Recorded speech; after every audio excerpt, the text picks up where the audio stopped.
Hello everybody, it's Chibi, and today I am here to bring you an Akame ga Kill manga chapter review, chapter 54.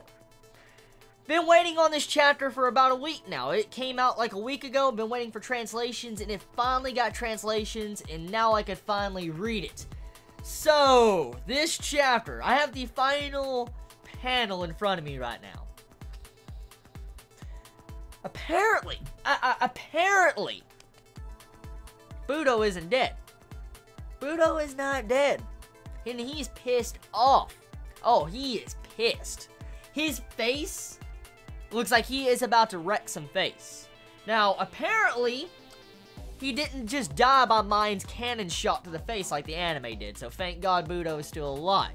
So, Budou, now he's getting the respect he deserves. He's definitely getting the respect he deserves because he's Esdeath level. He should be this fucking strong. He should have been able to take Mind's attack at the very least. So to see him just walk out like he is pissed, like you see this aurora around him, he is just pissed. You see this awesome freaking ass artwork in the background. Oh my god, it looks amazing. And then on top of that, the new Incursio. Oh, dude. That is badass. The new Tegu form for Tatsumi. Oh, damn. But before I get that, let's just do a brief overview of what this chapter's about before I dive in and start talking about this chapter. So pretty much it continues where the last chapter left off. You had it to where Mind and Esdeath are fighting. The fight continues in this chapter, and as they continue to fight, you see the display of back and forth conversation between her and Mind, pretty much talking about Tatsumi's mind, no, he is mine, pretty much stuff like that. And as it continues to go on, you just see how the fight progresses, Mind's holding her own, and eventually Mind pulls off a good trick shot and, you know, frees Tatsumi. Tatsumi gets his new Tegu and Incursio mode, and he actually evolves even further, which is really badass, by the way. And then after that, you have it to where Night Raid makes it to the party, Budou comes out of his fucking hole in the wall, and he's pissed off. That's pretty much the gist of the chapter. So, let's dive in, and actually, let's talk about the chapter now. Okay, so one thing I want to talk about first is the evolved Incursio. Oh shit. Okay, so this is not a new concept. We have seen Incursio transform and pretty much evolve before, so it has been done before, so we can't really say this is out of nowhere, so the power has been there. And when you see Tatsumi talk to his, you know, Tegu, he's like, give me everything you have, and all that, and he starts remembering all the deaths he's had to go through since, you know, the beginning of the series. Yeah, that was a really sad and tragic type of scene. And when you see the scene where he actually starts to evolve, you see Incursio pop up, and he's starting to evolve all that, that's badass as fuck, okay? But it's not just that. After we find out he, like, you know, evolves, he's actually immune. Incursio is immune to Esdeath's time stop technique. I'm not even going to try to pronounce it because I would butcher the name, but he is immune to Esdeath's time stop. Apparently, Incursio evolved where it is actually kind of immune to the cold, a little bit more immune to the cold, and so it's able to resist the time stop as it was said in this chapter, and so now Tatsumi can fight Esdeath in the time stop. That's pretty badass. That's pretty cool. I mean, Tatsumi now is immune to Esdeath, and now Esdeath can't really fuck over the entirety of Night Raid because they all freeze. So we can't have a repeat of what happened to Susanoo. So yeah, that was a rather incredible twist of this chapter, I will say right now. Now the thing is, there's going to be a lot of controversial type conversations going on in the comments below with Mind and Esdeath. Now, as I said in my, you know, review of the manga, when I was catching up to the manga, it kind of makes sense how Mind could actually fight Esdeath or Budou. And as I said, I highly doubt Mind could kill them. But it has been displayed that, you know, her pumpkin can, you know, get stronger when she's in a bigger pinch. And especially since, you know, technically her lover, Tatsumi, is in such an incredible pinch. And she, you know, she's feeling for her, she loves him. And she's also in a pinch too. Her life is on the line. That's why her Tegu got that strong to even push Budou back. But the thing is that she was going straight out with more emotions than even the anime show. Now, here's the thing, okay? I don't want to bring up the anime into this conversation, because I'm willing to bet all of us manga readers don't. But I do want to bring this up and say this. Mind's emotions in the last chapter when she blew Budou away. Clearly, her emotions in that scene were a lot more violent, or she was in a bigger pinch than she was in the anime. Because in the manga, she has to worry about Tatsumi, she's worried about herself, she puts her life on the line, she's costing pretty much the entirety of Night Raid and the Rebellion in this act, kind of, and so she's in a big pinch, more so than the anime showed. So personally, in terms of power standpoint, mine had a stronger power in the manga than even the anime showed.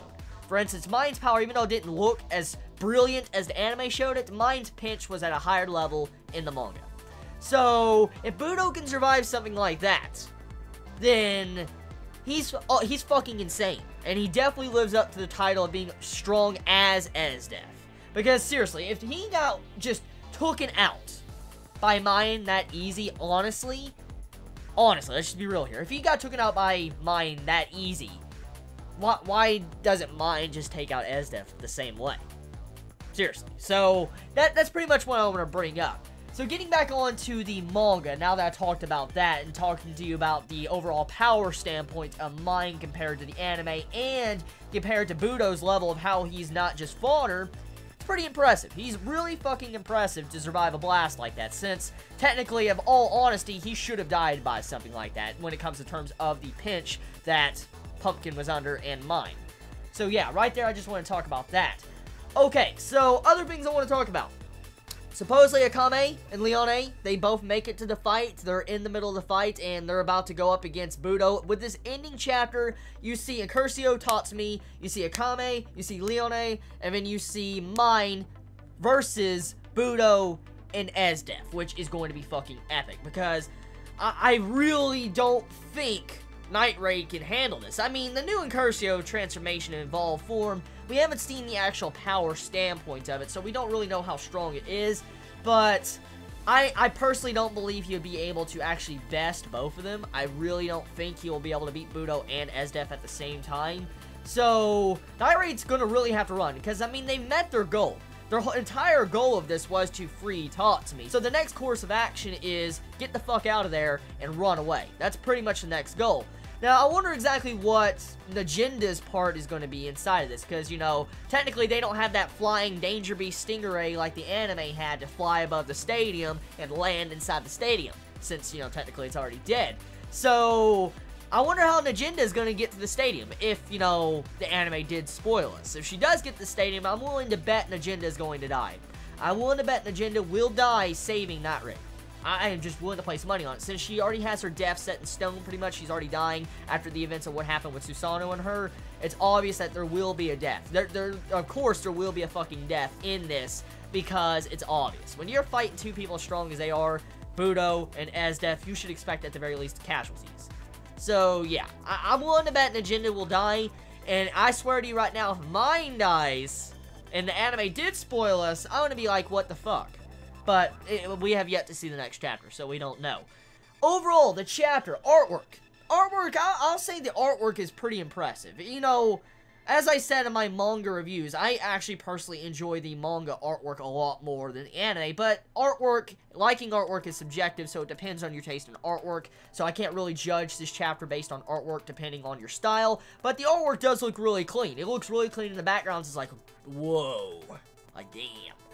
And so, yeah, that's the artwork. The overall character design of Incursio, let me get an actual good look at it. Let me back up a couple pages and get a good look at what Incursio looks like, because personally, I like his new design, but I can see how some people could think it's kind of stupid with the new horns on his head. Okay, so his new form, Incursio, looks kind of more like a dragon. It looks like dragon armor now, like legit straight up dragon armor by the mask that Incursio has donned on it. The way the horns looks like some form of Dragon Knight mask you would have on with the teeth and all that. Looks really badass. And I like the additions to the claws on Incursio, especially with the claws on the feet and the hands. So yeah, the overall Incursio new evolved form looks like a dragon shape.